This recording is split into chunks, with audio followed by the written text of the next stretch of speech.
आजची सकाळची सुरुवात मस्त अशा देवपूजाने झाली आणि आज आहे आषाढी एकादशी. तर आषाढी एकादशीच्या तुम्हाला माझ्याकडून खूप साऱ्या शुभेच्छा.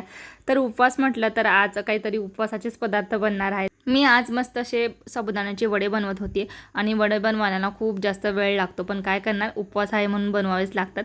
छान असं नैवेद्याचं ताट तयार करून घेतलं देवासाठी. देवाला पहिले नैवेद्य दाखवला, कारण की देवाला नैवेद्य दाखवण्याशिवाय आपण कसं काय खाणार. आणि दुपारी बघा स्वरूपचं मस्त असं स्केच काढणं चालू होतं. त्यांनी छान असं बजरंगबली काढले होते.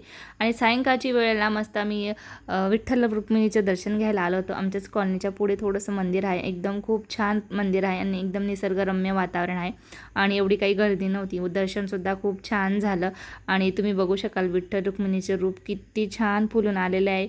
आणि मस्त असं आमचं दर्शनसुद्धा झालं, म्हणजे अजिबात गर्दी नसल्यामुळे ना मग मला देवाच्या पायावर डोकं ठेवता आलं आणि महादेव बाप्पांचं दर्शन घेऊन घरी आलो. असा काही दिवस होता.